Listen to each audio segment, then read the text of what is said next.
Good morning all student.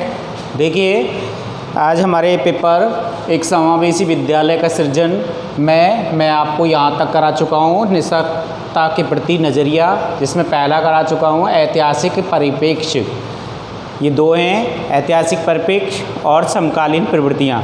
ऐतिहासिक परिप्रेक्ष्य में मैं पहले बता चुका हूँ कि महान चिंतक दार्शनिक सुकरात और प्लेटो ने ये कहा है कि ये जो हैं निःशक्त जन जो हैं ये एक समाज के लिए अभिशाप हैं। ये इनको जीने का कोई अधिकार नहीं है। इन लोगों को समाज से अलग रखा जाना चाहिए। इनकी व्यवस्था सामान्य बालकों के व्यक्ति या सामान्य बालकों के साथ में नहीं होनी चाहिए।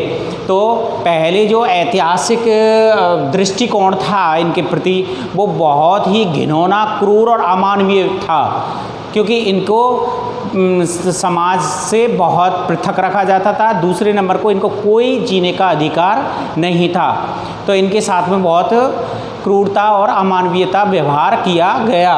आगे है हमारा आज का पॉइंट समकालीन प्रवृत्तियाँ। समकालीन प्रवृत्तियों में जैसे जैसे समय गुजरता गया इनके प्रति दार्शनिकों का, चिंतकों का, समाज सेवियों का, महान सहयोगकर्ताओं का, दार्शनिकों का विचार रूपरेखा, उनके सोच विचार बदलते गए। इन्होंने भी सोचा गया कि ये भी एक समाज के सदस्य हैं, अंग हैं। अगर एक बात बताइए, 90 आदमी हैं या 100 आदमी हैं तो उनमें कम से कम 5 या 6 तो कम से कम, मैंने आपको बोला था कि कक्षा में अगर 100 बच्चे हैं तो 3 बच्चे आपको इस प्रकार की प्रवृत्ति के मिलेंगे। तो एक बार बताइए, 100 में 3 की गिनती तो है ना, कम से कम 3 की गिनती है, तो इसका मतलब ये भी समाज में अपनी स्थिति, अपनी भूमिका रखते हैं। तो जैसे जैसे समय गुजरता गया वैसे वैसे इनके प्रति संस्थाओं का, एजेंसियों का, सरकार का, गैर सरकारी संस्थाओं का, ट्रस्टों का दृष्टिकोण बदलता गया। उन्होंने इनके बारे में सोचा कि नहीं, ये भी एक समाज के सदस्य हैं, नागरिक हैं, इस देश के व्यक्ति हैं, इनके लिए भी कुछ ना कुछ ऐसी सुविधाएं, कुछ ना कुछ इस प्रकार के विशिष्ट संस्था, विशिष्ट शिक्षण संस्थान, प्रशिक्षण खोले जाएं, जिससे कि ये भी अपने आप को देश के जीवन की धारा में, मुख्य धारा में अपने आप को जीने का अधिकार इनको प्राप्त मिल सके। तो समकालीन प्रवृत्ति में देखिए, समकालीन प्रवृत्ति में क्या है, आरंभ में इन नियोग्य एवं निःशक्त बालकों के प्रति, बालक और बालिकाओं के प्रति राजकीय और गैर राजकीय संस्थानों के समावेशी प्रयासों का अभाव रहा। इसी कारण इनकी ओर कभी किसी ने कोई ध्यान नहीं दिया। कुछ समय बाद सामाजिक परिवर्तन के कारण ऐसे विशिष्ट बालकों की शिक्षा के लिए प्रयास तो किए गए, लेकिन इन प्रयासों को अन्य सामान्य बालकों से पृथक रखा गया।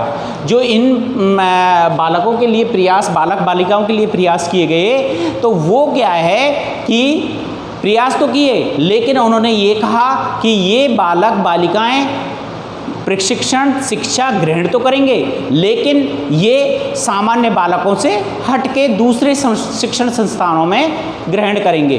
दूसरे शिक्षण, इनके लिए एक विशेष शिक्षण संस्थान खोले जाएंगे जिनमें कि सामान्य बालकों से हटके इनको उसमें शिक्षा दी जाएगी।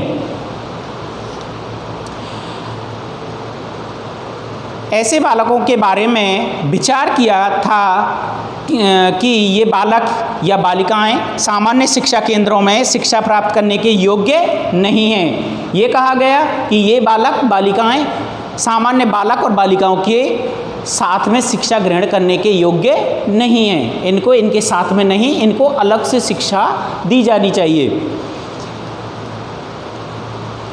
ऐसे लेकिन धीरे धीरे ऐसे बालकों को विशिष्ट शिक्षा प्रदान करने के लिए शिक्षण संस्थानों की स्थापना की गई। फिर भी ऐसे विशिष्ट बालकों को शिक्षा देने का कार्य सामान्य बालकों से पृथक विशिष्ट शिक्षा केंद्रों की स्थापना करके किया गया। ये जो समय था, ये जो बातें थीं, ये उस टाइम की थीं 20वीं शताब्दी से पूर्व। ये कब की थी? ये 20वीं शताब्दी से पूर्व। मैंने आपको इसमें एक तो 20वीं शताब्दी से पूर्व बताया है, से पूर्व, और एक दूसरा आएगा, अब मैं आपको बताऊंगा 20वीं शताब्दी से के 20वीं सदी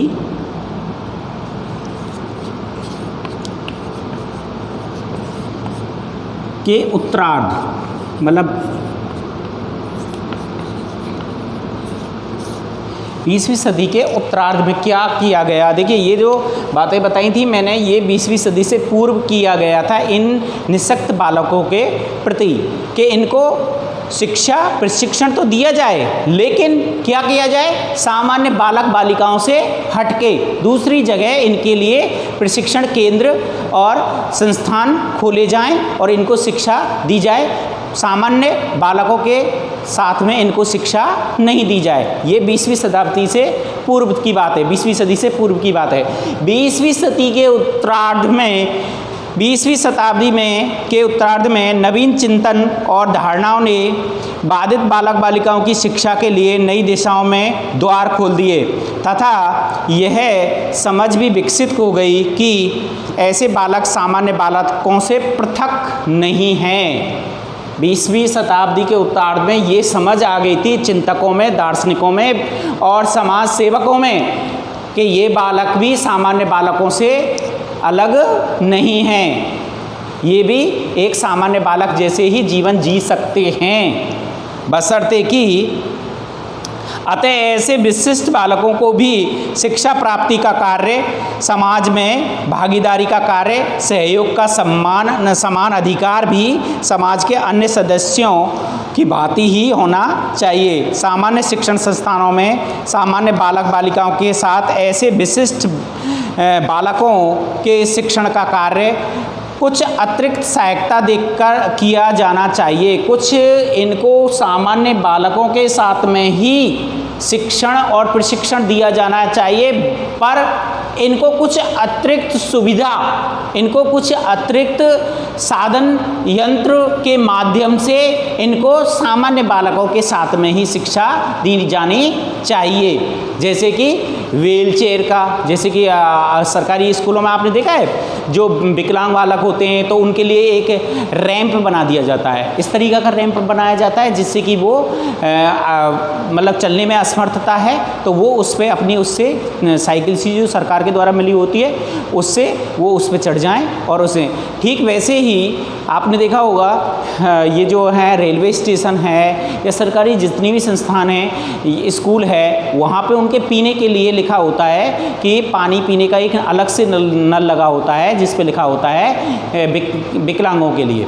तो विकलांग क्या, जैसे कि ऊपर इतनी ऊंचे पे नहीं ले पाएँ तो नीचे से अपने आराम से बैठ के, और वहाँ बच्चों मैं बता रहा था ना कि सदी पूर्वी 20वीं सदी से पूर्व और 20वीं सदी के उत्तरार्ध में आज क्या है कि क्या करें, नए विचारक और उन्होंने ये क्या है प्रशासन, सरकार, इनके द्वारा नई नई विचार, नए नए चिंतन रखे गए जिससे कि इन निःशक्त बालकों के प्रति इनका क्या है कि सामान्य बालकों की मुख्य धारा में इनको लाया जा सके, इनके साथ में ही इनको शिक्षण प्रशिक्षण दिया जा सके, क्योंकि ये भी एक देश के नागरिक हैं, ये भी देश की जनसंख्या में अपना महत्व रखते हैं।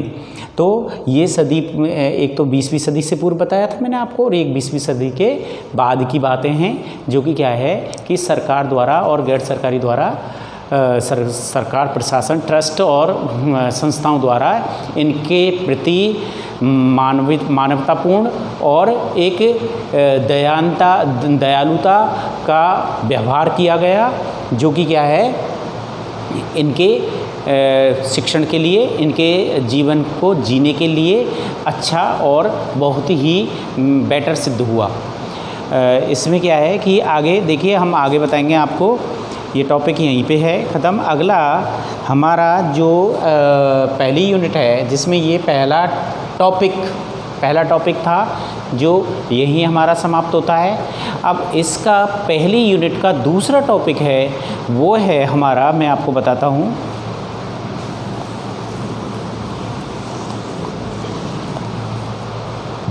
समावेशी। दूसरा टॉपिक है फर्स्ट यूनिट का, यूनिट फर्स्ट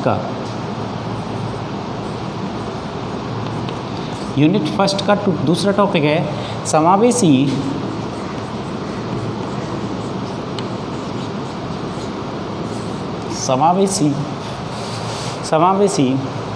शिक्षा का प्रतिमान। ठीक है, इसके समावेशी शिक्षा के प्रतिमान बताए हैं जिसमें कि पहला है धर्मार्थ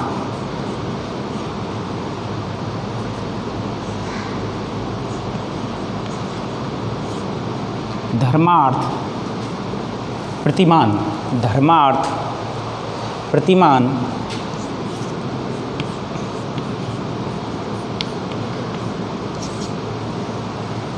दूसरा है जैव केंद्रित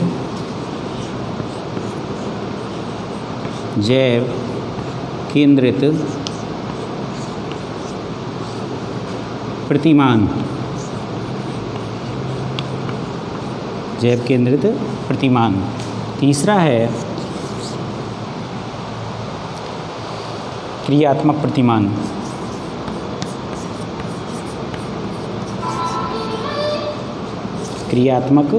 प्रतिमान। और चौथा जो है वो है मानव अधिकार।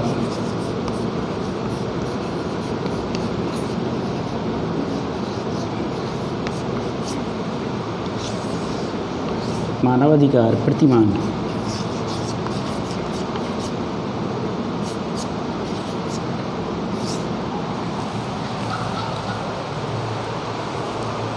मानवाधिकार प्रतिमान। देखिए इसमें प्रतिमान तो और भी हैं, शैक्षिक प्रतिमान भी है, ठीक है, और भी हैं प्रतिमान, लेकिन आपके बीएड सेकेंड ईयर के समावेशी विद्यालय का सृजन इस पेपर में केवल ये 4 ही आपको बताए गए हैं। सिलेबस में केवल ये 4 ही आएंगे।